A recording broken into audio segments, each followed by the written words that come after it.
Jai Hind friends, it's Tuesday today and 4th July 2023. Let's get start over here the Hindu editorial analysis which I compile for you. This video is dedicated to the civil services aspirant, those who are preparing for civil services examinations. तो ये आपको लाभ पहुंचा सकती है। आपको बता दें, जो मैं यहाँ पे पढ़ाता हूँ इसका PDF भी अगर आप चाहते हैं तो आपको क्या करना होगा, आप टेलीग्राम चैनल पे जा कर के वहाँ से PDF डाउनलोड कर सकते हैं। आपको बता दें, टेलीग्राम का लिंक मैं वीडियो के डिस्क्रिप्शन बॉक्स में दे देता हूँ, वहाँ से आसानी से आप ले सकते हैं और डाउनलोड कर सकते हैं। आप वहाँ से पढ़ भी सकते हैं, वहाँ पे बहुत सारे इन्फॉर्मेशंस मैं शेयर भी करता हूँ। तो उस चैनल को ज्वाइन कर लें ताकि जो चीज़ें यहाँ पे अपडेट करता हूँ आपको आसानी से प्राप्त हो सके। चलिए शुरू करते हैं। हर बार की तरह UPSC के प्रीवियस ईयर क्वेश्चन से जो मैं आपको यहाँ पर देता हूँ। तो 2020 में ये क्वेश्चंस पूछा गया है। तो बहुत सिंपल सा क्वेश्चन है लेकिन काफ़ी इन डेप्थ में आपको यहाँ पे नॉलेज होना चाहिए, तब जाकर ये चीज़ें संभव हो सकती हैं डील करना। तो क्या कह रहा है, a constitutional government by definitions क्या है। तो पहले में क्या दे रहा है, गवर्नमेंट बाय लेजिस्लेचर। दूसरे में दे रहा है पॉपुलर गवर्नमेंट। तीसरे में दे रहा है मल्टी पार्टी गवर्नमेंट। चौथे में दे रहा है लिमिटेड गवर्नमेंट। कौन सा सही है कमेंट सेक्शंस में दीजिए। इसका एक्सप्लेनेशंस के साथ आपको बता दें, कल आपको इसकी पूरी की पूरी डिटेलिंग दे दी जाएगी। So be free to comment. Next जो क्वेश्चन है यहाँ पे, in India legal services authority, जो इंडिया में लीगल सर्विसेज अथॉरिटी है, फ्री लीगल सर्विसेज प्रोवाइड करी जाती है, उनका क्या बेस है, क्या आधार है। तो पहले में ये बोला है, person with annual income of less than 1 lakh, transgender जो हैं annual income of less than 2 lakh, member of OBC जो हैं with annual income less than 3 lakh, या फिर ऑल सीनियर सिटीजन्स यहाँ पे दे रहा है। तो कौन सा सही है, पहले में 1 2, दूसरे में 3 4, तीसरे में 2 3 और चौथे में 1 and 4 दिया हुआ है।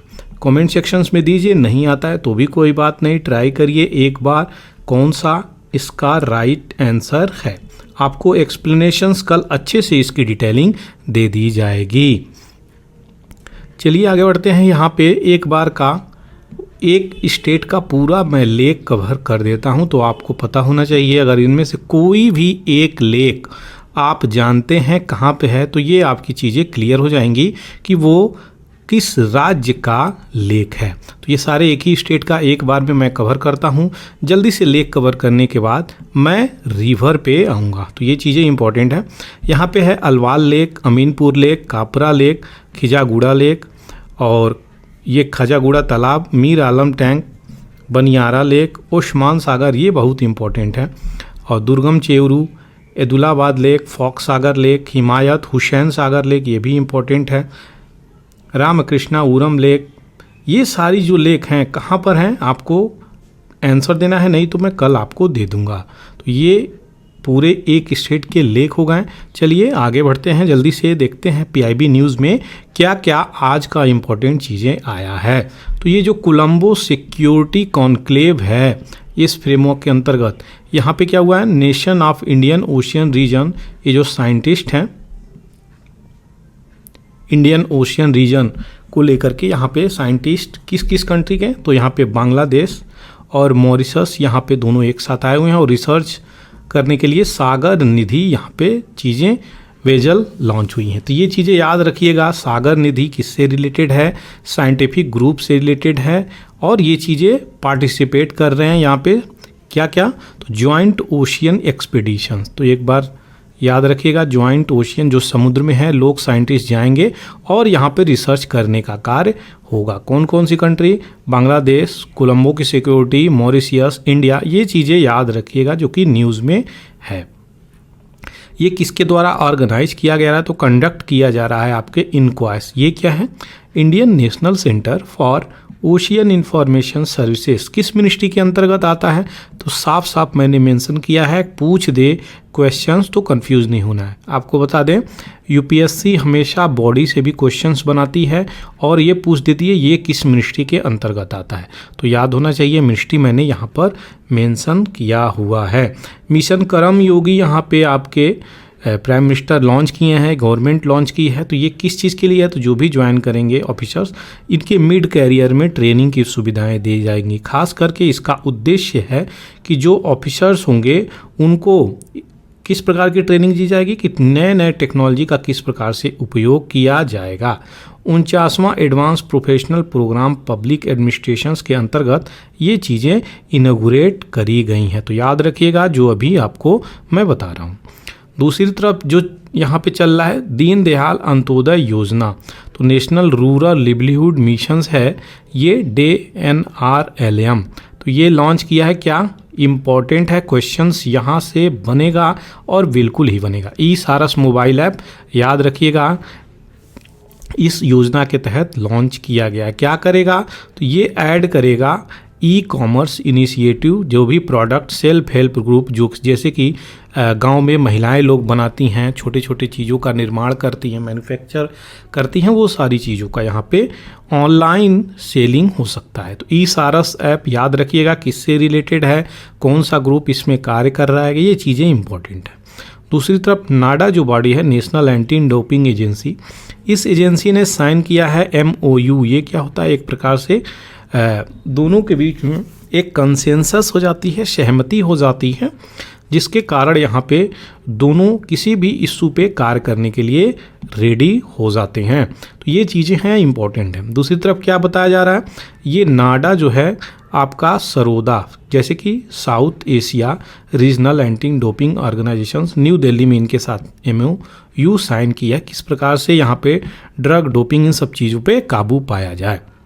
कुछ न्यूज और फैक्ट्स है जो कि अभी यहाँ पे मैं दिया हूँ, बाद में लास्ट में भी आपको दिया जाएगा। तो अभी ये जो चीज़ें हैं यहाँ पे वर्चुअली होस्ट करने का बात चल रहा है। क्या? Russian president Vladimir Putin, Chinese president Xi Jinping, Pakistan prime minister Shahbaz Sharif. तो यहाँ पे एशिया प्रेसिडेंट, इंडिया को यहाँ पे चीज़ें मिली है किस चीज़ की? तो संघाई कोऑपरेशन ऑर्गेनाइजेशन काउंसिल की। ये इस समय मेज़बानी इंडिया कर रहा है। तो ये जो मीटिंग होगी इन कंट्री के लीडर के साथ वो वर्चुअली होने वाली है, याद रखिएगा। और SCO की मीटिंग यहाँ पे इंडिया मेज़बानी कर रहा है। चलिए आगे बढ़ते हैं। यहाँ पे SCO की बात आती है तो बैकग्राउंड में जाके वो हम देख लेंगे, क्योंकि इम्पोर्टेंट क्वेश्चंस बैकग्राउंड से ही बनते हैं जो कि इम्पोर्टेंट हो जाते हैं। तो SCO है क्या अगर बात करी जाए तो ये एक यूरेशियन पॉलिटिकल, इकोनॉमिक और international security and defence organisations है। तो याद रखिएगा Shanghai cooperation organisations, Eurasian political, economic, international security और डिफेंस ऑर्गेनाइजेशंस है, या वर्ल्ड की लार्जेस्ट रीजनल ऑर्गेनाइजेशंस है। तो किसी क्षेत्र की लार्जेस्ट रीजनल ऑर्गेनाइजेशंस है, इस रूप में SCO को जानिएगा।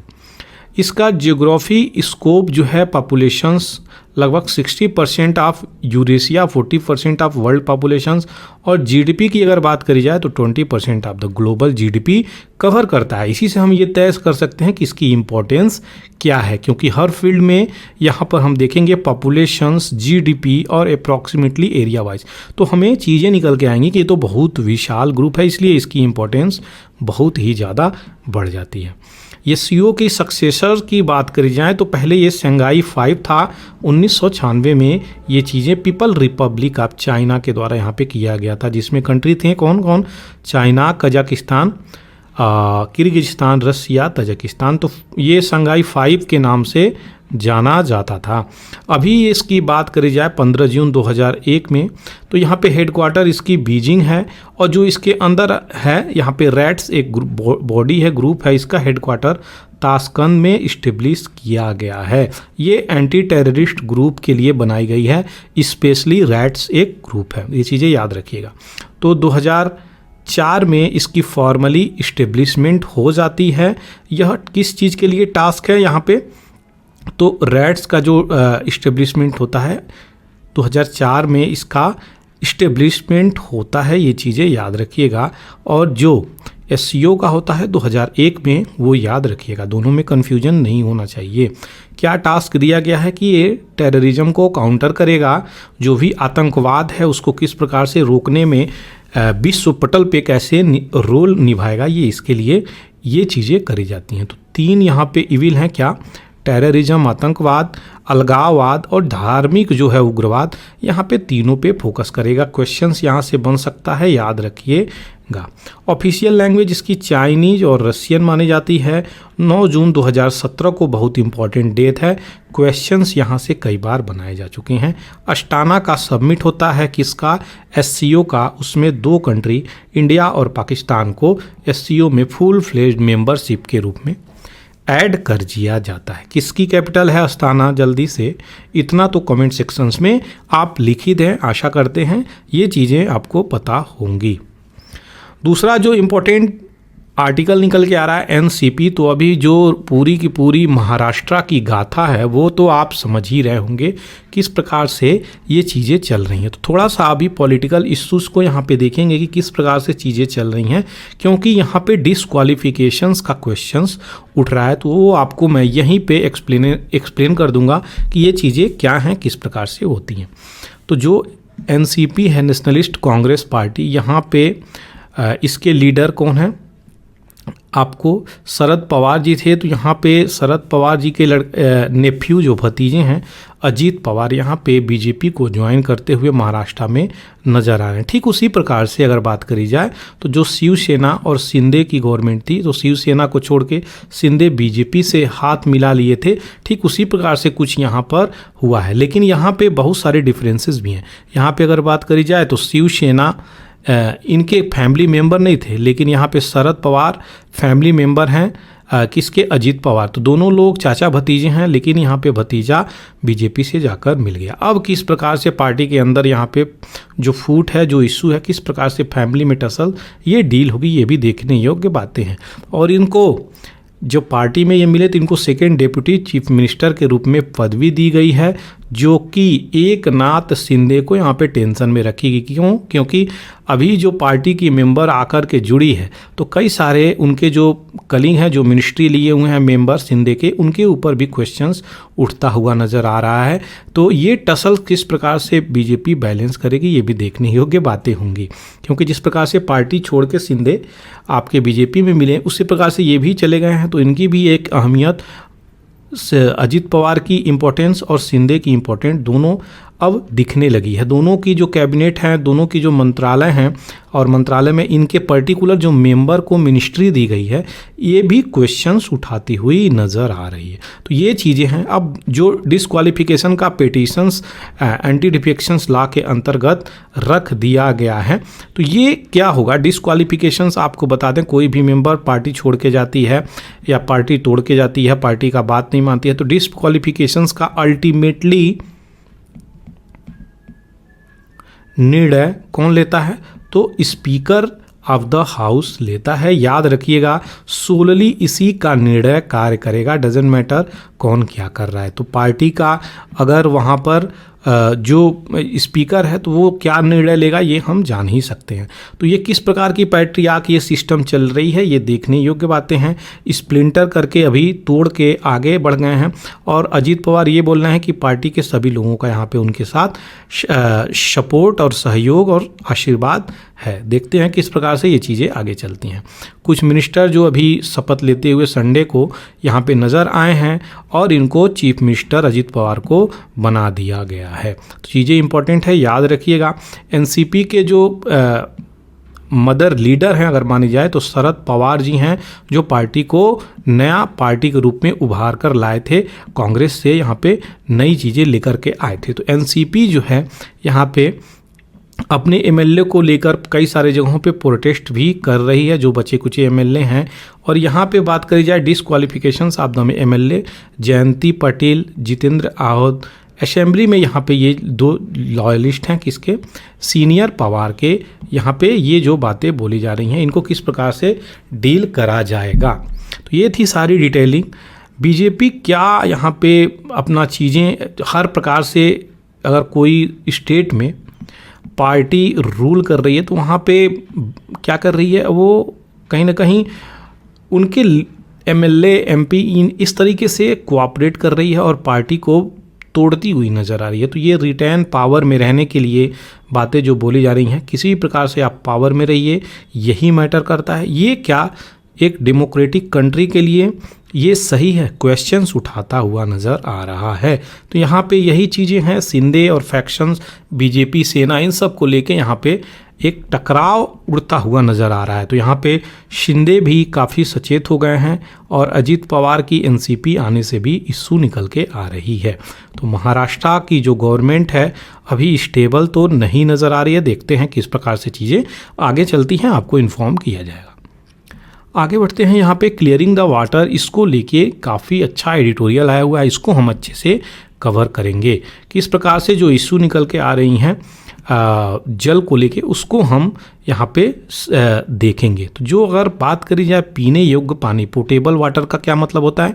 पीने योग्य पानी जो साफ हो, जिसको व्यक्ति ड्रिंक कर सके, ये बेसिक नेसेसिटी है, यानी आवश्यकता है।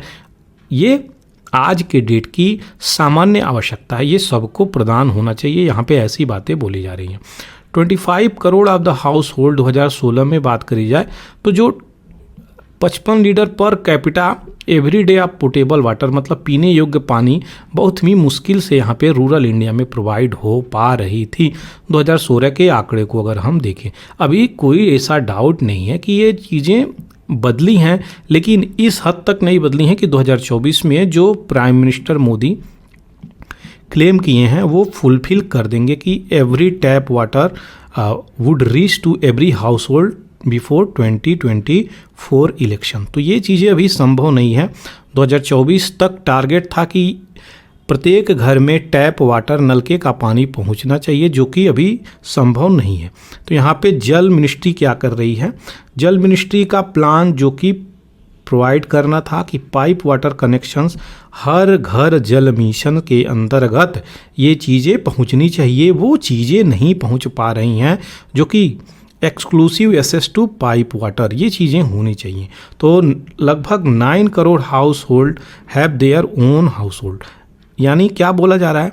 आप ये बोल रहे हैं कि हम 75% के आसपास वाटर टैप पहुंचा दिए हैं, जिनमें से 9 करोड़ लोगों के पास उनकी अपनी ही टैपिंग वाटर सुविधा थी, तो आप इसको भी काउंट कर ले रहे हैं। तो यहाँ पे ये भी क्वेश्चन उठता हुआ नज़र आ रहा है।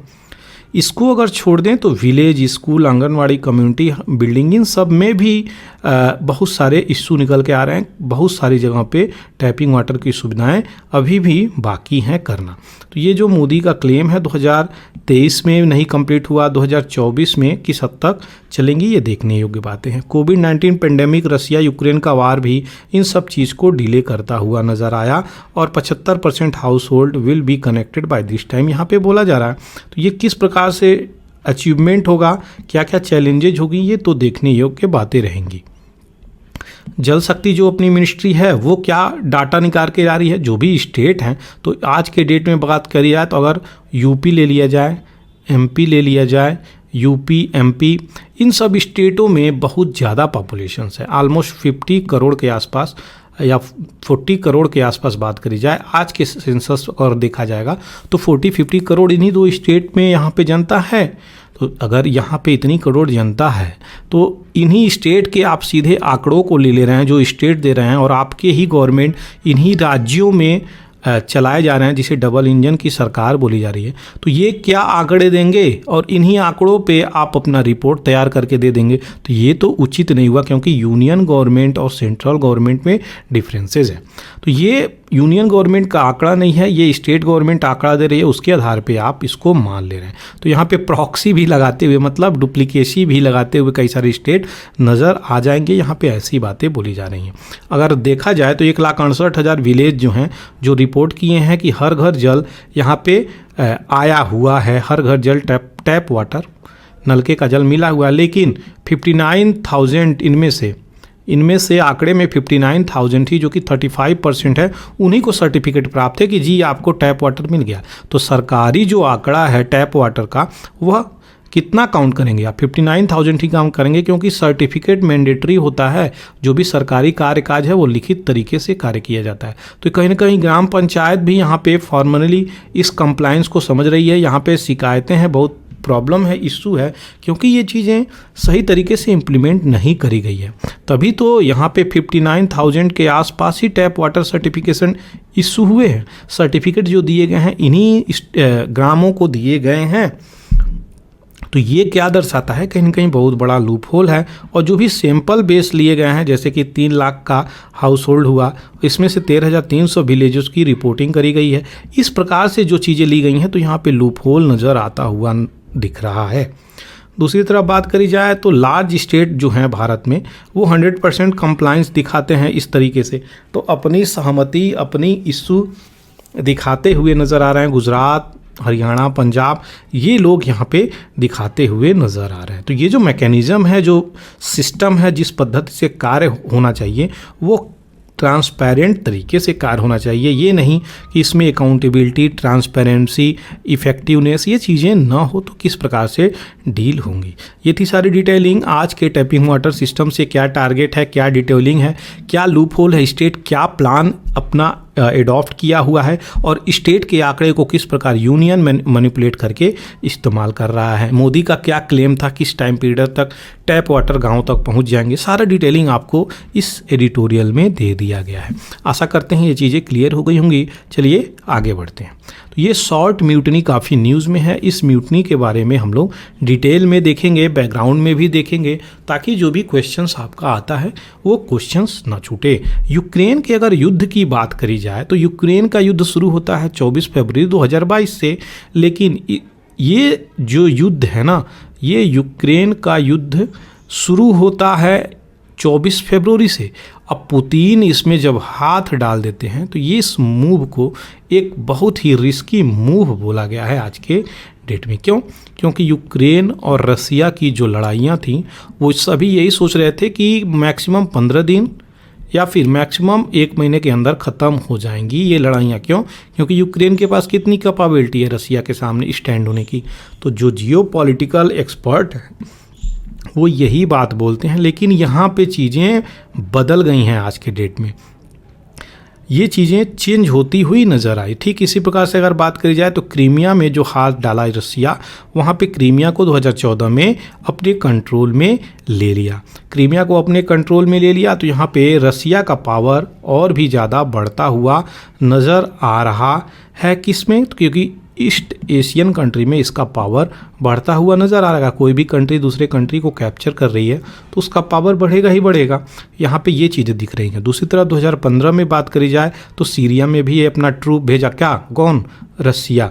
जो नेवल बेस था वहाँ पे ये चीज़ें अपना भेज के सीरिया में भी ये अपना इंटरवेंशन, हस्तक्षेप दिखाया था। तो ये सारी चीज़ें यहाँ पे गई थी।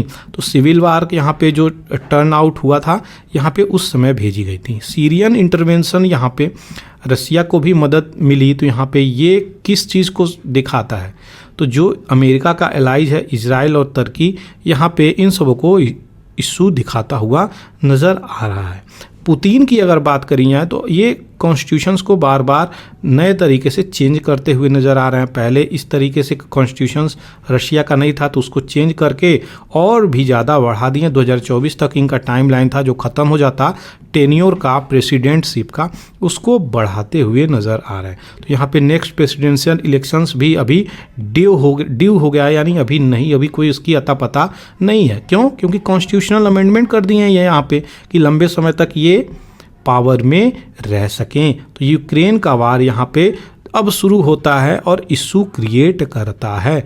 ये जो है बात रशिया की, आज के डेट में ये क्लियर हो गया है कि जो वार है ना वो बहुत लंबा खींचेगा और ये अब रसिया के लिए हस्तक्षेप करना यहाँ पे बहुत ही ज़्यादा उचित नहीं होगा। तो इस रसिया को कहीं ना कहीं इम्पैक्ट करती हुई नज़र आ रही है। जैसे कि रसिया इंटरवेंशन किया था जॉर्जिया में और क्रीमिया में, उसी प्रकार से अगर बात करी जाए पुतिन यहाँ पे क्या एक्सपेक्ट कर रहे थे कि यूक्रेन की लड़ाई हम करेंगे और जॉर्जिया और यूक्रेन को जिस प्रकार से लाए थे उसी प्रकार से इसको भी डील कर लेंगे। यहाँ पे इनका चीज़ पॉलिसी फेल हो जाता है।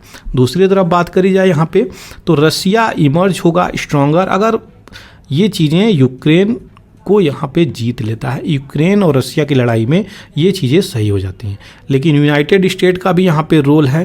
क्या? यूनाइटेड स्टेट की अगर बात करी जाए यहाँ पे रसिया, एक सेकेंड यहाँ पे लिख देता हूँ मैं, रशिया, यूएसए और यूक्रेन एंड चाइना, ये कंट्री। तो रसिया और यूक्रेन में तो फाइट हो रही है, चाइना यूएस में बन नहीं रहा है। तो यूएस किसका सपोर्ट कर रहा है? यूक्रेन का सपोर्ट कर रहा है। जितने भी वेस्ट कंट्रीज़ हैं वो किसका सपोर्ट कर रही हैं? यूक्रेन का सपोर्ट कर रही हैं। तो यहाँ पे रसिया के साथ क्या आ रहा है? चाइना जो है रसिया के सपोर्ट में आ रहा है और रसिया यहाँ पे डील कर रहा है यूक्रेन से। यहाँ पे इस तरीके की जियोपॉलिटिक्स को हम समझ सकते हैं। वहीं पे बात करी जाए यूएसए की, तो यूएसए का सपोर्ट यहाँ पे जो एशियन कंट्री में, अफगानिस्तान से भी इसको जाना पड़ा, वियतनाम से भी लड़ाई हुई यूएस की, तो वहाँ पे बुरा हार करके भेजा वियतनाम। छोटी सी कंट्री है लेकिन हरा कर भेजी थी, याद रखिएगा। तो ये जो कंट्री है छोटी सी, उससे हाथ नहीं डालने का। यहाँ पे अच्छा से जियोपॉलिटिक्स को अगर समझा जाए तभी ये चीज़ें सही तरीके से डील कर सकती हैं। तो सोचे थे क्विक विक्ट्री होगी यूक्रेन में, लेकिन यहाँ पे फंसते हुए नज़र आ रहे हैं। रसिया की पोजीशंस की बात करी जाए तो ईस्टर्न यूरोप और सेंट्रल एशिया में ग्रेट पावर के रूप में जानी जाती है। उसी के पावर को हैम्पर करने के लिए यूएसए यहाँ पे और वेस्ट कंट्री यहाँ पे सपोर्ट करती हुई नज़र आ रही हैं यूक्रेन को। क्यों? क्योंकि रसिया की पावर बढ़ेगी एशिया में, चाइना की पावर बढ़ रही है एशिया में, तो किस प्रकार से डील कर रहा है? रसिया की पावर बढ़ रही है एशिया में, तो उसको उस प्रकार से डील कर रहा है। इसलिए ये जो पावर का बैलेंस है, जियोपॉलिटिक्स, यहाँ पे आप देख सकते हैं किस तरीके से चल रहा है। दूसरी तरफ अभी म्यूटनी की जो बातें कर रहे थे, तो ये प्राइवेट आर्मी चलाते हैं, प्रिगोजिन म्यूटनी। इस आर्मी को हम लोग लेके पहले बैकग्राउंड में देख लेंगे कि ये आर्मी है क्या। तो जो आपको बताएं वैगनर ग्रुप, यहाँ पे इसको म्यूजिशियन और ऑर्केस्ट्रा भी बोला जाता है। इसके फाउंडर डिमिट्री उत्कीन और येगनेव प्रिगोजिन जो अभी यहाँ पे हैं। 2014 में इसको स्थापना करा गया है, ऑपरेशंस किया गया है। हेडक्वार्टर की बात करी जाए तो पीटरबर्ग रसिया में इसका हेडक्वार्टर है। स्लोगन की बात करी जाए ब्लड ऑनर होमलैंड करेज इसका स्लोगन है। आर्मी की बात करी जाए 50,000 प्लस के आसपास 2022 में इसको बढ़ा दिया गया था। रिसेंटली इसकी सैनिक क्षमता बढ़ा दी गई थी क्योंकि यूक्रेन में जो वार हो रहा था वो यही प्राइवेट आर्मी थी वैगनर ग्रुप जो इसको डील कर रही थी और ईस्टर्न यूक्रेन में जा कर के कई सारे जगहों पे कैप्चर भी किया था, जिसके कारण यूक्रेन और रसिया की लड़ाई को बहुत हद तक ये डील किया था स्वयं। बात करी जाए तो प्राइवेट आर्मी जो रसिया की थी, बहुत सारे वैसे तो प्राइवेट आर्मी है लेकिन ये ग्रुप काफ़ी क्लोज है पुतिन के, जिसके कारण यहाँ पे इशू निकल के आ रहा है। अब यही ग्रुप जो वैगनर ग्रुप है, ये वैगनर ग्रुप, यही ग्रुप रसिया के खिलाफ हो गया है, एंटी हो गया है। क्यों? क्योंकि वहाँ के जो डिफेंस मिनिस्टर हैं सर्गी शोइगु, वो इस ग्रुप को, वैगनर ग्रुप को अपने परमानेंट मिनिस्ट्री के अंतर्गत, डिफेंस मिनिस्ट्री के अंतर्गत लाना चाहते थे। ऐसा बोला जा रहा है वैगनर ग्रुप के द्वारा कि वो इससे असहमति दिखाया, इसलिए अगेंस्ट में चीज़ें चली गई। लेकिन यहाँ पे बहुत सारे इन्फ्लुएंस है वेस्ट का, इसमें हम डिनाई नहीं कर सकते। तो जो चीज़ें चल रही हैं यहाँ पे अभी ब्रेक थोड़ी सी मिली हैं कि वैगनर ग्रुप जो है इन सब चीज़ों को क्या कर रहा है, अभी ब्रेक पे रखा हुआ है। लेकिन क्या पुतिन इन सब चीज़ों को एक्सेप्ट करेंगे, क्या मानेंगे? क्योंकि वहाँ पे जो भी पार्टी के मेंबर हैं पुतिन के, वो सारे के सारे लोग स्टेट के प्रति वहाँ पे वफादार निकल के उनके आए हैं और लोग सपोर्ट भी कर रहे हैं पुतिन का कि ये जो ग्रुप है एंटी नेशनल ग्रुप हो चुका है, इसको किस प्रकार से हम डील करेंगे। तो ये आपको बता दें प्राइवेट मिलिट्री कंपनी है, कंपोज की है ये चीज़ें, और डिस्क्राइब करी जाती है जो आपको अभी बताया वैगनर ग्रुप के नाम से। ये तो वैगनैरिटी, वैगनर, म्यूजिशियंस, ऑर्केस्ट्रा, इन सब नामों से भी इसको जाना जाता है। तो ये जो ग्रुप है काफ़ी हद तक आपको इनको हेल्प करते हुए नज़र आया। तो ये डोनबास रीजन यूक्रेन में बहुत ज़्यादा मदद करी, जो कि 14-15 के सेशंस में भी ये प्रो रशियन सेपरेटिस्ट फोर्स के रूप में ये मदद कर रही थी। ये चीज़ें याद रखिएगा। जो ग्रुप है वैगनर ग्रुप, ये काफ़ी इम्पोर्टेंट है, न्यूज़ में इसके बारे में आ जाए तो जानकारी होनी चाहिए आपको। अब ये हो गई अपनी रसिया को देख सकते हैं, ये चाइना, ये मंगोलिया, ये जो इम्पोर्टेंट कंट्री हैं। अपनी प्यारी इंडिया कंट्री, वैसे तो मैप यहाँ तक होना चाहिए, ये चीज़ें पसंद नहीं हमको, हाँ और ले ही लेते हैं, सही हो जाएगा, हाँ ठीक है। ये चीज़ें सही हैं। अपनी मैप इंडिया की गलत पता नहीं क्यों दिखाते हैं, ये अपना इंडिया है। और ये जो चाइना है आपको सपोर्ट करता हुआ सीधे नज़र आ रहा है। इंडिया इसमें न्यूट्रल रोल प्ले करता हुआ नज़र आ रहा है। क्यों? क्योंकि यूएसए उसमें आ गया है और यूएसए के हम लोग काफ़ी क्लोज जाते हुए नज़र आ रहे हैं। तो जियो पॉलिटिक्स जो है किस प्रकार से सिनेरियो अपना बदलेगी, ये आने वाले समय में ही निर्णय लिया जा सकता है। ये थी सारी डिटेलिंग। अब आगे बढ़ते हैं, थोड़ा देखते हैं जो कॉम्प्लेक्स पावर स्ट्रक्चर है रसिया के पॉलिटी की अगर देखा जाए अंदर की बातें, तो Ukraine may not have proceeded as per the plan. जो यूक्रेन है वो अपने प्लान के अनुसार हो सकता है कि आगे नहीं गया हो, लेकिन यहाँ पे डिफेंस मिनिस्टर सर्गी शोइगु, जो कि अभी नाम बताया, ये अपने पास्ट को लेके यहाँ पे डिलीवरी हैं। ये बता दें ये पर्सनालिटी पुतिन के काफ़ी करीब हैं और प्रिगोजिन भी पर्सनालिटी पुतिन के काफ़ी करीब थे। आज की डेट में ये चीज़ें डिस्टर्बेंस बढ़ चुकी हैं दोनों के ग्रुप के बीच में। शोइगु जो हैं यहाँ पे क्रीमिया में अपना रोल प्ले किए हैं, जिसके कारण क्रीमिया में सफलता आसानी से मिल गई। उसी प्रकार से यूक्रेन की अगर बात करें तो ये इनिशियल मिस्टेक के रूप में देखा जा रहा है। यूक्रेन को अगर बात करी जाए तो जो भी वेस्ट कंट्री हैं वो पैसा दे रही हैं, वेपन दे रही हैं, ट्रेनिंग दे रही हैं और भी कई सारे रिसोर्सेज हैं जो प्रोवाइड कर रही हैं। तो बिलियंस ऑफ द रुपीज़ यहाँ पे वार में खर्च हो रहे हैं। अगर वार होगी एक कंट्री की दूसरे कंट्री की तो उसमें क्या बिकेगा? हथियार, जिसको इंग्लिश में वेपन बोलते हैं। और वेपन बनाने वाली वर्ल्ड में कौन कंट्री हैं? तो वेपन बनाने वाली वर्ल्ड में कंट्री हैं रसिया, यूएसए, इजराइल। ये वेपन बनाने वाली कंट्री हैं। चाइना वेपन बनाने वाली कंट्री हैं। तो सबसे ज़्यादा रशिया बेच रहा है, यूएसए बेच रहा है। ये दोनों कंट्री आखिर लाभ क्या हो रही है? तो लड़वा के दोनों कंट्री को, एक कंट्री से दूसरे कंट्री को लड़ा के लाभ क्या हो रही है? तो इनडायरेक्ट रूप में लाभ वार से अपने वेपन को सेल आउट करके ये चीज़ें करी जा रही हैं। दूसरा जो जियो पॉलिटिक्स की सिनेरियो बदल रही हैं उसमें आप देख सकते हैं। तो ये जो है एक प्रकार से ग्रुप चल रहा है, किस प्रकार से पीस प्रोसेस आएगी ये देखना बिल्कुल अभी विश्व पटल पे इसको कोई सुलझा नहीं पा रहा है। तो ये यूक्रेनियन युद्ध और रशिया के युद्ध में बहुत सारी इशू निकल के आ रही हैं। वैगनर ग्रुप की जो अभी बात किया हूँ, जिस ग्रुप के बारे में बैकग्राउंड डिटेलिंग दिया हूँ आपको अभी पूरी, वह ग्रुप जो है किस प्रकार से इसको डील करेगी। तो बात करी जाए इंपॉर्टेंट जियो पॉलिटिकल टूल क्रेमलिन की, ये चीज़ें दूसरे साइड में, ये चीज़ें क्रेमलिन का मतलब क्या है यहाँ पे समझ लें, काफ़ी कन्फ्यूजन हो जाएगा। क्रेमलिन एक सिटी मॉस्को में ही एक बिल्डिंग है जहाँ पे वहाँ के पुराने एम्परर जार जो थे यहाँ पे रहा करते थे। इसी को क्रेमलिन का मतलब मॉस्को आप समझ सकते हैं। तो क्रेमलिन से जब भी बात करी जाए, बोले जा रहे हैं तो यहाँ पे रसिया मॉस्को से आप समझ सकते हैं। तो क्रेमलिन से क्या हुआ, जियो पॉलिटिकल्स बहुत सारी इशू पे वैगनर ग्रुप का कॉन्फ्लिक्ट होता हुआ नज़र आ रहा है। और ये रसिया एक्सपेंड कर रही है अपनी इन्फ्लुएंस को अफ्रीका में भी, इसी की मदद से ये चीज़ें चली हैं। तो कई जगहों पे वैगनर ग्रुप का हेल्प रहा है, तब जाकर रसिया इस ग्रुप को अपने पावर को रशिया एक्सपेंड कर पाया था।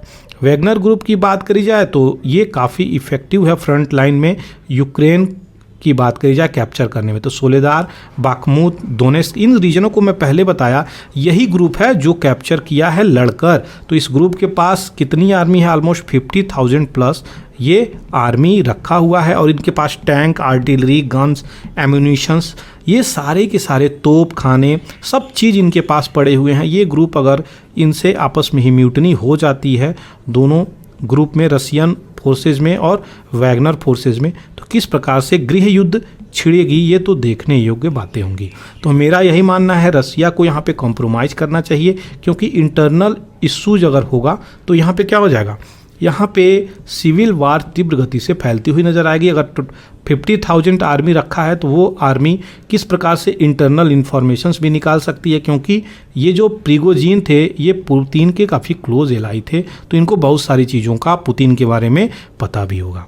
तो इस तरीके से हम ये चीज़ें जान सकते हैं। और जो ब्लड शेड ये होने वाली थी, ये किस प्रकार से अभी रुकी हुई है, ये चीज़ें हम लोग देखेंगे। कहीं ना कहीं पुतिन किस प्रकार से वैगनर ग्रुप को क्षमा करेंगे या डील करेंगे या फिर कॉम्प्रोमाइज़ करेंगे, उस समय आएगा, वो देखा जाएगा।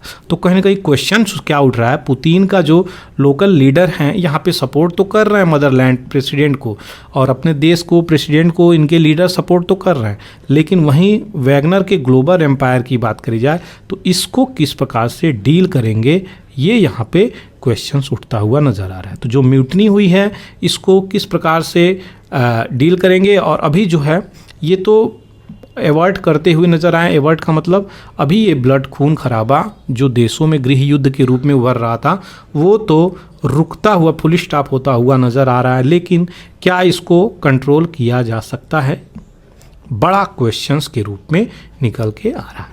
तो ये थी सारी डिटेलिंग। आशा करते हैं ये चीज़ें क्लियर हो गई होंगी आपकी। चलिए आगे बढ़ते हैं नए एडिटोरियल की तरफ। तो यहाँ पे हम लोग नाटो प्लस एक एडिटोरियल है उसको देखेंगे। क्या है ये नाटो प्लस? अभी तक तो नाटो ही सुने थे, ये नाटो प्लस क्या है? तो आपको बता दें, अभी वर्चुअल प्रेस ब्रीफिंग में 2023 मार्च में यहाँ पे नॉर्थ अटलांटिक ट्रीटी ऑर्गेनाइजेशंस, जिसे हम नाटो बोलते हैं, ये फोकस कर रहा है किस पे? साउथ एशिया वाले रीजन पे। तो ये साउथ एशिया वाले रीजन पे फोकस क्यों कर रहा है, जबकि ये नाटो ग्रुप है? और नाटो ग्रुप क्यों बनाया गया था? रसिया को डील करने के लिए बनाया गया था। तो इंडो पैसिफिक रीजन में ये अपना निगाह डाले हुए है। United state permanent representative NATO के जो जूलियन स्मिथ हैं, यहाँ पे क्या कह रहे हैं कि नाटो अलायंस एक प्रकार से ओपन मोर इंगेजमेंट के लिए, यानी और भी लोगों को जोड़ने के लिए यहाँ पे खुला है, जिसको नाटो प्लस बोलते हैं। यानी नाटो प्लस में आ सकता है इंडिया, ये ऐसा बोल रहे हैं। इंडिया को जुड़ जाना चाहिए, ऐसा इनडायरेक्ट रूप से यहाँ पे जूलियन स्मिथ बोल रहे हैं। लेकिन इंडिया बहुत सोच समझ के कोई भी एक्ट लेता है। किस लेवल पे? इंटरनेशनल लेवल पे। किसी के कहने से कोई चीज़ें इंडिया बिल्कुल भी कार्य नहीं करता।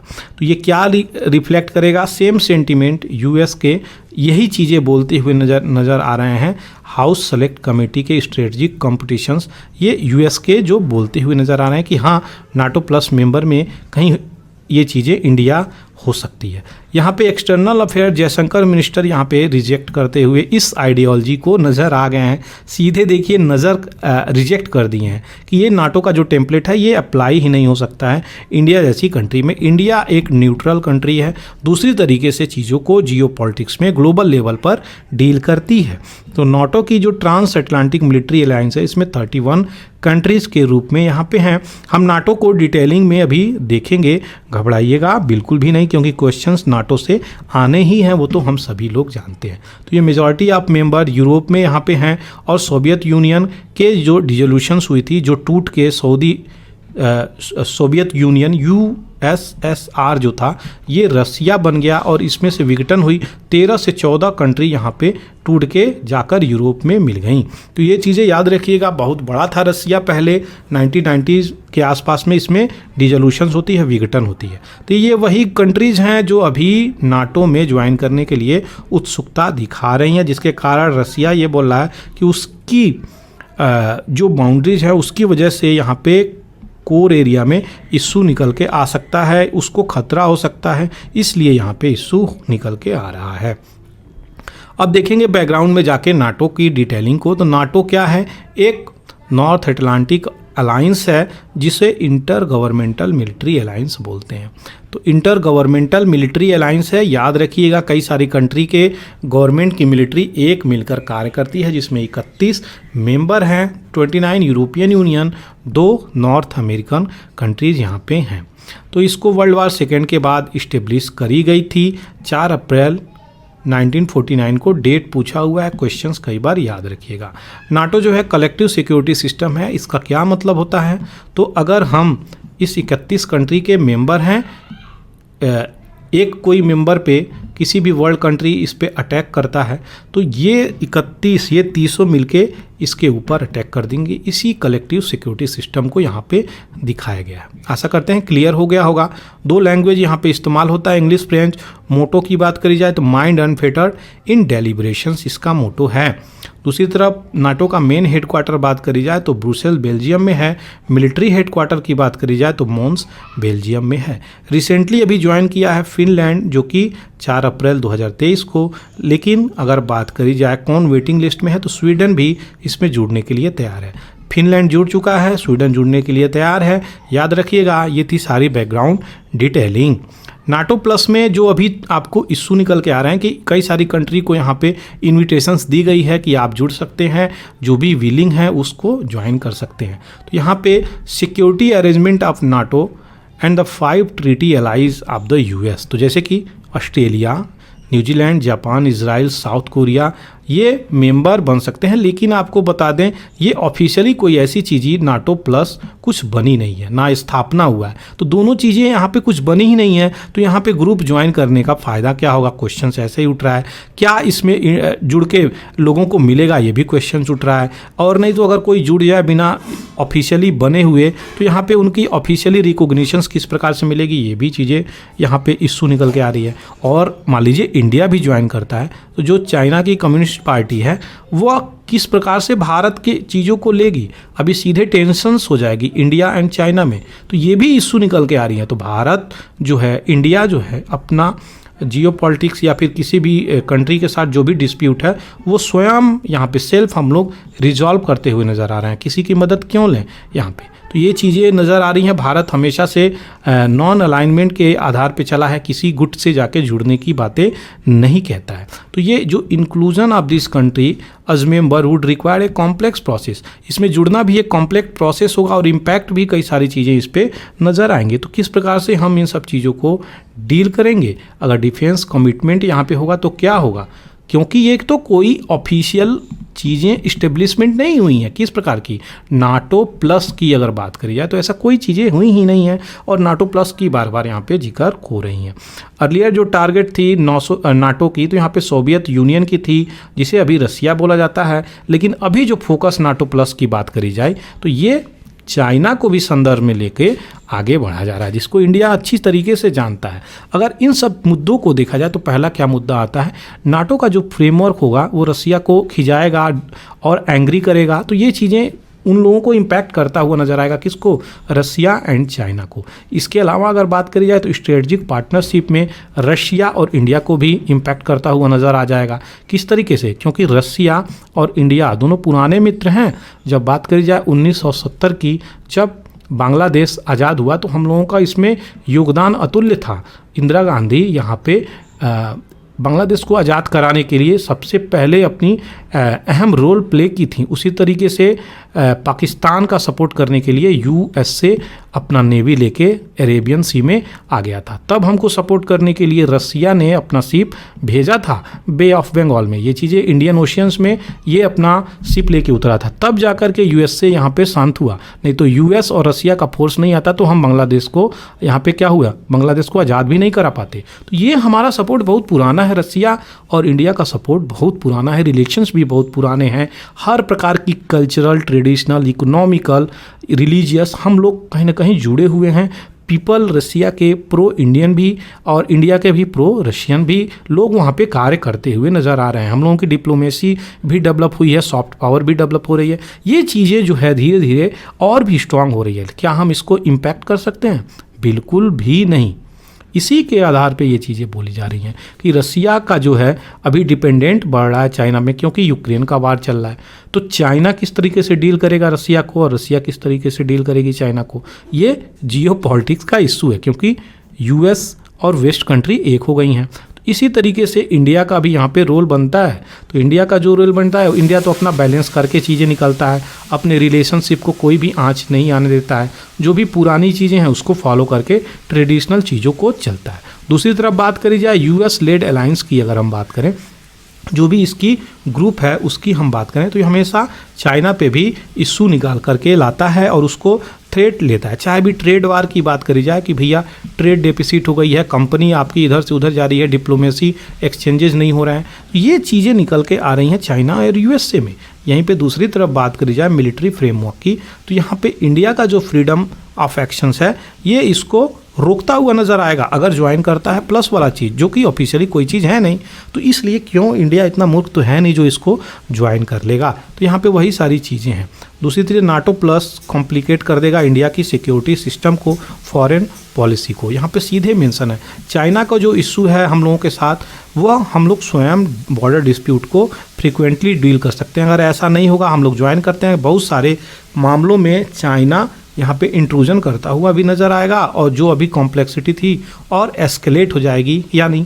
और ज़्यादा तीव्र गति से बढ़ जाएगी, चाइना और भी हम पर हावी होता हुआ नजर आएगा। तो हम लोग अपने इस सिचुएशंस को क्यों किसी और के हाथ में जाए, जब हम खुद ही सक्षम हैं अपने चीज़ों को डील कर लेंगे, अपने अनुसार हम डील कर लेंगे, हम तीसरे को क्यों बुलाएं। यहाँ पे सिंपल सी बात ये बोली जा रही है। तीसरा जो बात बोली जा रही है, ट्रेडिशनल, हम लोग अपनी पॉलिसी को स्वयं मेंटेन करते हैं, जो भी स्ट्रेटजी है उस तरीके से हम स्वयं डील करते हैं। तो हम लोगों का जो ये बात बोली जा रही है कि नाटो फ्रेमवर्क के तहत इंडिया को अलाइन करना चाहिए, यहाँ पे ये कहीं ना कहीं सही दिखता हुआ नहीं नज़र आ रहा है। नॉन अलाइंग पॉलिसी किसी भी ग्रुप के साथ हम लोग नहीं जाने वाले हैं, यहाँ पे ये सी बातें बोली जा रही हैं। तो प्रूफ क्या है, जब भारत आज़ाद हुआ था 1947 में, तो हम लोगों ने एक गुट बनाई थी, नेशनल नॉन अलाइंग मूवमेंट। इस मूवमेंट का क्या उद्देश्य था कि किसी भी वेस्ट पावर, ईस्ट पावर, किसी भी पावर के साथ हम जाके जुड़ेंगे नहीं, हम लोग नहीं जुड़ने वाले हैं किसी पावर के साथ, हम लोगों का अपना दल है, उस अनुसार हम लोग यहाँ पे कार्य करेंगे। तो ये नेहरू जी का बनाया हुआ था, जिसके कारण ये भारत इस पॉलिसी को अभी भी अपनाता हुआ नज़र आ रहा है। दूसरी तरफ क्या देखें कि हमारी प्रायोरिटी क्या होनी चाहिए, हमारी जो प्रायोरिटी होनी चाहिए वो क्या होनी चाहिए, ये यहाँ पे देखा जा रहा है।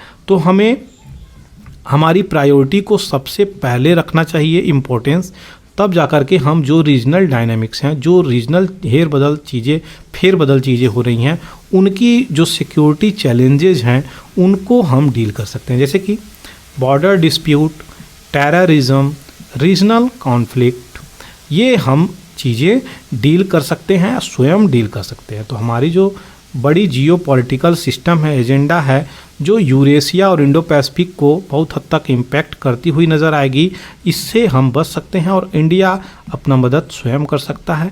ये चीज़ें याद रखिएगा, पूरी की पूरी डिटेलिंग आपको दे दी गई है। आशा करते हैं चीज़ें क्लियर हो गई होंगी। अगर कन्फ्यूजन हो तो कमेंट कर सकते हैं आप, आपको आंसर वहाँ पे दे दिया जाएगा। दूसरी जो एडिटोरियल और न्यूज़ निकल के आ रही है वो केरला फाइल्स। तो ये केरला फाइल्स है क्या, आपको बता दें, आपके भारत के राज्य में यहाँ पे है केरला, आप देख सकते हैं। केरला की राजधानी तिरुवनंतपुरम। कितने डिस्ट्रिक्ट हैं केरला स्टेट में, जल्दी से बताइए कितने डिस्ट्रिक्ट केरला में हैं, कमेंट्स करके बताइए। तो ये अपना केरला है, बॉर्डर टच करता है कर्नाटका से एंड तमिलनाडु से। ये चीज़ें इंपॉर्टेंट है। अब चलते हैं केरला फाइल की, ये क्यों चीज़ें हैं। तो यहाँ पे डॉक्यूमेंट का कोई रिपोर्ट निकला है, यहाँ पे सोशियो इकोनॉमिक और इंडिकेटर के मामले में दूसरे स्टेट से केरला हमेशा के रूप में ऊपर निकल जाता है। जबकि अभी बात करी जाए तो इसके अंदर यानी केरला के अंदर जो डिस्ट्रिक्ट हैं उनमें देखा जाए तो बहुत सारी डिस्पैरिटीज़ हैं। इसका क्या मतलब होता है, यानी जो मान लीजिए ये केरला है अपना, तो ये केरला है, तो केरला के कोई डिस्ट्रिक्ट में ऐसे हैं जहाँ पे बहुत सारी गैपिंग है, बहुत सारी डिस्पैरिटीज़ है, विभिन्नताएं हैं। यानी एक डिस्ट्रिक्ट को अच्छा खासा सुविधा मिला है, एक डिस्ट्रिक्ट अच्छा खासा डेवलपमेंट करी है, एक डिस्ट्रिक्ट अच्छा खासा सोशियो इकोनॉमिक इंडिकेटर को फुलफ़िल कर रही है, लेकिन वहीं दूसरी डिस्ट्रिक्ट यहाँ पे उस डाटा को, उस इंडिकेटर को फुलफ़िल नहीं कर पा रही है। तो यहाँ पे यही चीज़ें शो कर रही हैं। उदाहरण के रूप में बात करी जाए तो लो शेयर ऑफ टीनेज मैरिज यहाँ पे केरला में हमेशा से दिखा है। लो इन्फेंट मॉर्टेलिटी रेट, ये क्या है, जो बच्चे मर जाते हैं, जन्म लेते ही बच्चे मर जाते हैं, वो इन्फेंट मॉर्टेलिटी रेट को लेकर के यहाँ पे गिना जाता है, ये भी यहाँ पे लो है। दूसरी तरफ high share of people using sanitation facility, यहाँ पे स्वच्छता की फैसिलिटी वो भी अच्छी है। इन सब इंडिकेटर में हमारा साउदर्न स्टेट की बात करी जाए तो केरला ऊपर तो आता है, लेकिन सिग्निफिकेंट इंटर डिस्ट्रिक्ट डिस्पैरिटीज़ है, बहुत सारी विभिन्नताएं हैं, यहाँ पे डिस्पैरिटीज एग्जिस्ट होती हैं अगर बात करी जाए कुछ स्पेसिफिक डिस्ट्रिक्ट की।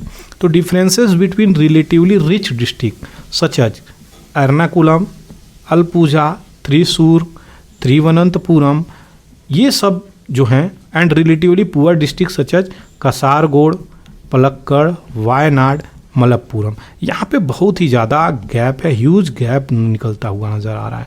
तो जो रिच डिस्ट्रिक्ट हैं वहाँ पे अलग सुविधाएं हैं, जो पुअर डिस्ट्रिक्ट हैं वहाँ पे अलग सुविधाएं प्राप्त होती ही आपके केरला का ये रिपोर्ट है।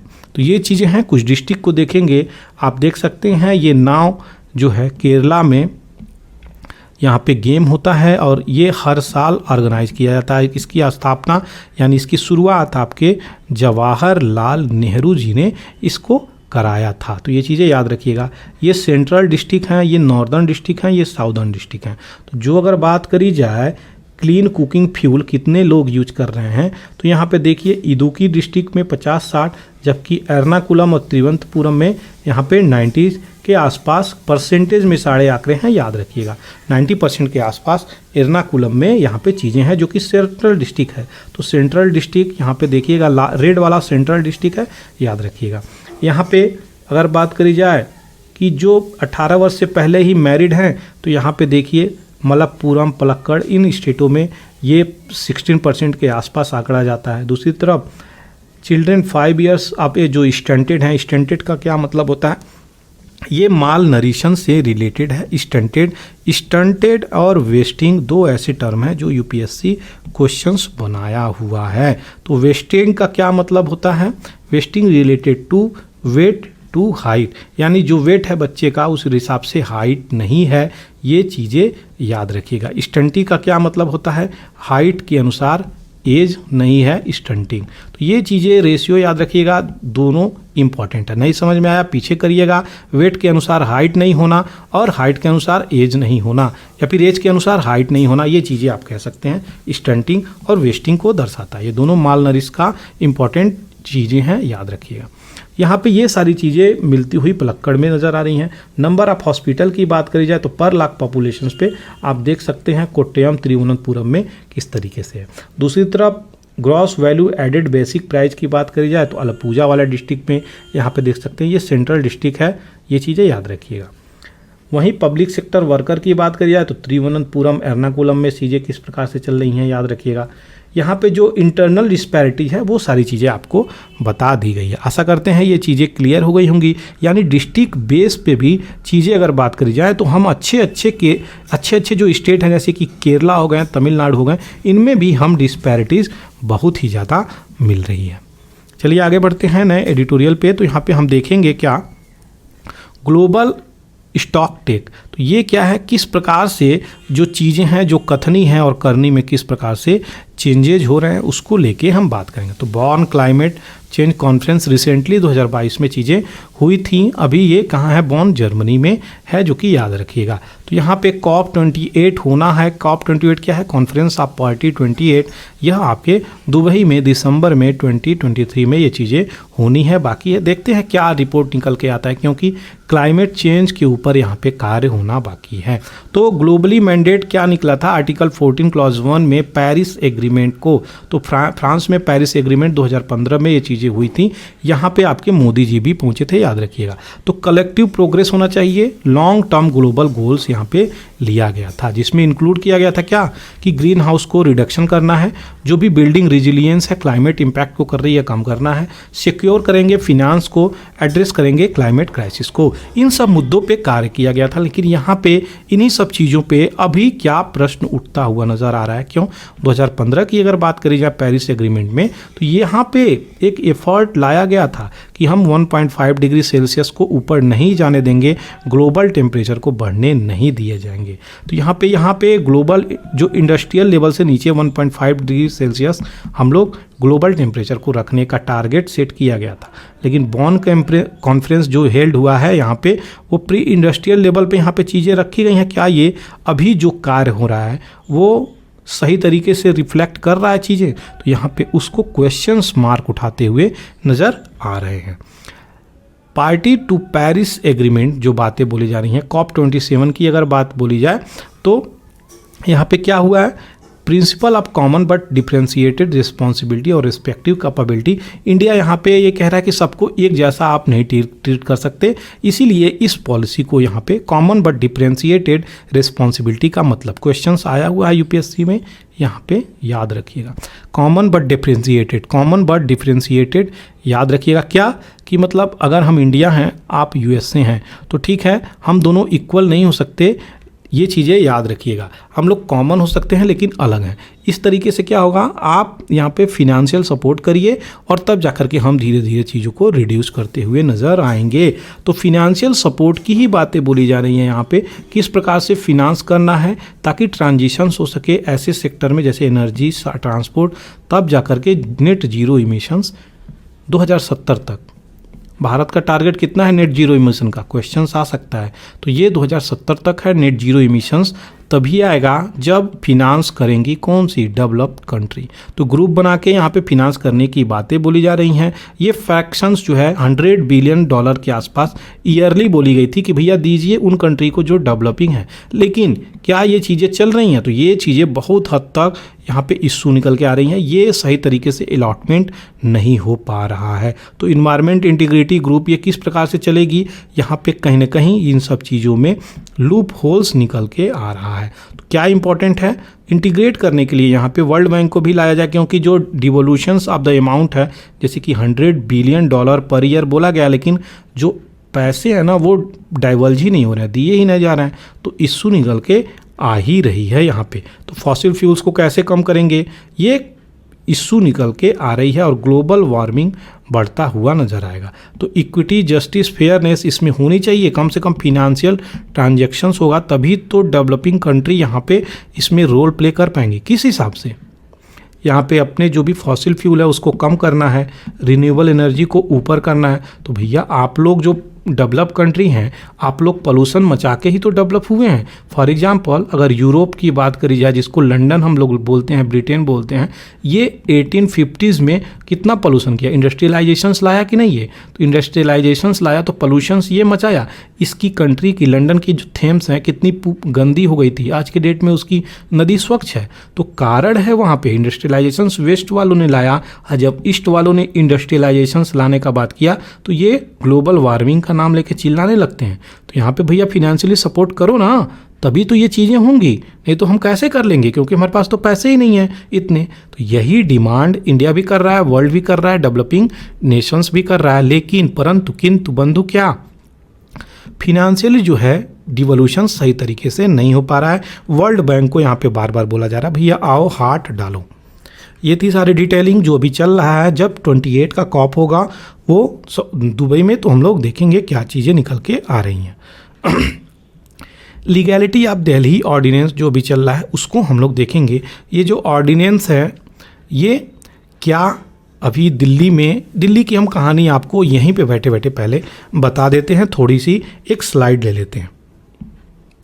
अगर बात करी जाए दिल्ली ऑर्डिनेंस की, तो दिल्ली ऑर्डिनेंस की बात करी जाए तो सुप्रीम कोर्ट अभी रिसेंटली अपना जजमेंट देता है कि जो दिल्ली गवर्नमेंट है, दिल्ली गवर्नमेंट में जो भी ऑफिशियल्स हैं उनकी जो अपॉइंटमेंट है वह दिल्ली गवर्नमेंट के हाथ में दे देती है। यानी दिल्ली गवर्नमेंट को सोलली अपॉइंटमेंट और प्रमोशंस करने का अधिकार दिल्ली के जो ब्यूरोक्रेट हैं उनको दे देता है। यहाँ पे सेंटर को यानी यूनियन को ये चीज़ें पचती नहीं हैं, जिसके कारण एक ऑर्डिनेंस लेके आते हैं। वही ऑर्डिनेंस यहाँ पे क्या करता है गला बैठ गया वही ऑर्डिनेंस क्या कर रहा है यहाँ पे कि वो ऑर्डिनेंस जो ऑर्डिनेंस यूनियन गवर्नमेंट ले रही है वो ऑर्डिनेंस क्या कर रहा है यहाँ पे सुप्रीम कोर्ट की, कितनी बड़ी बात है ये, जजमेंट को नलीफाइड कर रहा है। तो क्या कोई भी ऑर्डिनेंस सुप्रीम कोर्ट के जजमेंट को नलीफाई कर सकती है? यही यहाँ पे बड़ा क्वेश्चंस निकल के आ रहा है, क्योंकि जुडिशरी तो भैया अपनी अलग पावर लेके सुप्रीम मानी जा रही है, जो बोल दिया वो लॉ हो गया यहाँ पे। तो ये क्यों फॉलो नहीं हो रहा है यहाँ पे, यूनियन गवर्नमेंट इसको फॉलो क्यों नहीं कर रही है, क्यों बार बार ऑर्डिनेंस की बातें बोली जा रही हैं जो कि सिंपली गलत है। हमारे कॉन्स्टिट्यूशंस में ये चीज़ें लीगल तरीके से मेंशन है और इसको फॉलो नहीं किया जा रहा है। तो यहाँ पे सारी चीज़ें आपको बता दिया, जो भी हिस्ट्री है यहाँ पे, इसीलिए अरविंद केजरीवाल यहाँ पे प्रोटेस्ट करते हुए नज़र आ रहे हैं। सारे पार्टियों से कह रहे हैं कि आप एक साथ आइए, सपोर्ट में आइए। कितने लोग कर भी रहे हैं, कितने लोग नहीं भी कर रहे हैं। तो ये सारी चीज़ें निकल के आ रही हैं। अब थोड़ी सी बैकग्राउंड में जाकर के देख लेते हैं, जो कि आपको बताया वही सारी चीज़ें यहाँ पे शॉर्ट में लिखी हुई हैं। कुछ सेक्शंस को देखेंगे, फिर इसको फिनिश कर देंगे। तो सुप्रीम कोर्ट यहाँ पे अपनी चीज़ों को बताया, ऑर्डिनेंस में यहाँ पे बताया। जो सेक्शन 3A है आप न्यू NGNCT एक्ट यहाँ पे, तो ये क्या बोल रहा है, ये न्यू दिल्ली एक्ट की बातें बोली जा रही हैं। तो जो अभी तक चीज़ें चल रही हैं, ये जजमेंट को, क्या कोर्ट के जजमेंट को आप नेग्लेक्ट कर सकते हैं? तो जो लेजिस्लेटिव असेंबली है, इसके पास जो पावर है उसको आप किस प्रकार से काट सकते हैं, यहाँ पे ये क्वेश्चंस उठाया जा रहा है। किस तरीके से ये इनुमरेट कर रहे हैं, क्या एंट्री 41 में ये चीज़ें डाल रहे हैं। तो ये अपने ऑर्डिनेंस के एंट्री 14 में ये चीज़ें डाले हुए हैं कि क्लियरली इंडिकेट भी कर रहे हैं क्या, कि नलीफाई करेगी जजमेंट को सुप्रीम कोर्ट को। तो ये चीज़ें संभव नहीं हो सकती। क्यों? क्योंकि अपना कोर्ट जो है वह बहुत सोच समझ के जजमेंट देता है, आपको इसको किस प्रकार से डिसमिस कर सकते हैं।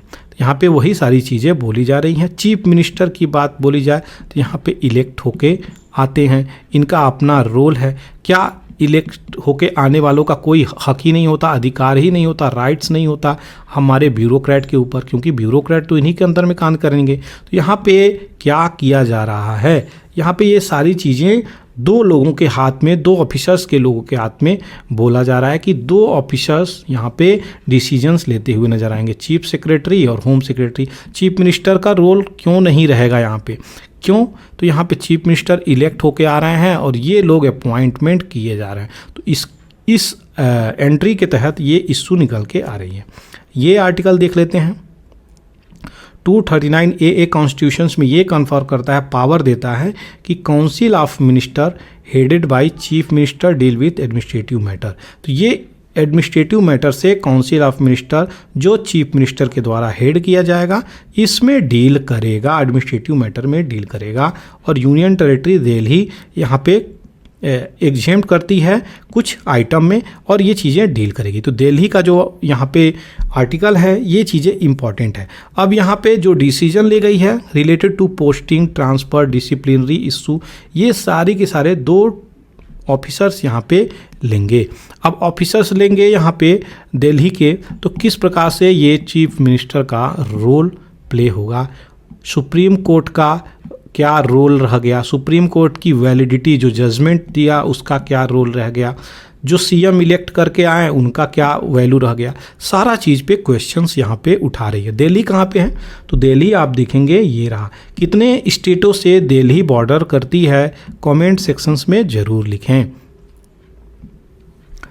दूसरी तरफ जो न्यूज़ निकल के आ रही है ग्रीडफ्लेशन, ये ग्रीडफ्लेशन टर्म है एक जो आया हुआ है, इसको हम बता दें एक विशेष प्रकार का टर्म है जो क्या यहाँ पे दर्शाती है कि जो प्राइस है, किसी भी रेट का दाम है, वह बढ़ा दिया जाता है। जो भी कॉरपोरेट हैं वो अपने प्रॉफिट को लेने की वजह से यहाँ पर बढ़ा देते हैं, जो कि एक प्रोग्रेसिव स्टेट, यूनाइटेड स्टेट यहाँ पे एक्यूज करता हुआ नज़र आ रहा है किसको, कॉरपोरेट को। तो ये वेस्ट की इश्यूज़ को लेके यहाँ पे निकाला गया है कि ग्रीडफ्लेशंस क्या है। तो मान लीजिए कॉरपोरेट सेक्टर के लोग हैं, स्टॉक पाइल कर दिए अपने साथ, मान लीजिए एप्पल जो है इकट्ठा कर लिए, तो एप्पल अपने स्टोरेज में इकट्ठा कर लिए और जब सही समय आया तब रिलीज़ किए तो 150 रुपये केजी बिकना शुरू हो गया। तो यहाँ पे इसी प्राइस इन्फ्लेशंस की बातें बोली जा रही हैं। लेकिन अगर डिटेल में बातें करें तो ग्रीडफ्लेशन कुछ ऐसी चीज़ें नहीं है, ये कस्ट पुश इन्फ्लेशंस के रूप में जानी जा रही है और ये ह्यूमन के चीज़ों पे, ह्यूमन के खरीद फरोख्त पे डिपेंड करती है अगर इकोनॉमिक पॉइंट ऑफ व्यू से बोलें। लेकिन इम्पैक्ट करती है अगर कॉरपोरेट की बात बोली जाए तो इम्पैक्ट करती है। तो ये थी सारी डिटेलिंग और इसके न्यूज़ और फैक्ट को कुछ बचे थे वो मैं लास्ट में डाला हूँ। तो ह्यूमन एरर की वजह से जो अपना बालासोर कांड हुआ था 2 जून 2023 में 3 ट्रेनें एक साथ कोलिजन हो गई थी उड़ीसा राज्य में, जिसमें लगभग 300 पीपल की डेथ हो गई थी। वह एक ह्यूमन एरर के कारण रिपोर्ट अभी लाई गई है, जो कि बहुत दुख की बातें हैं। ह्यूमन एरर की वजह से ये सिंगल इतने लोगों की जानें गई हैं। इजराइल जो है अभी मिलिट्री अटैक करता हुआ वेस्ट बैंक पे नज़र आ रहा है, जो कि वेस्ट बैंक पिछले वीडियोस में आपको अच्छे से मैं एक्सप्लेन किया हूँ। तो यहाँ पे इजराइल और फ़लस्तीनियन में बहुत पुरानी लड़ाई चल रही है।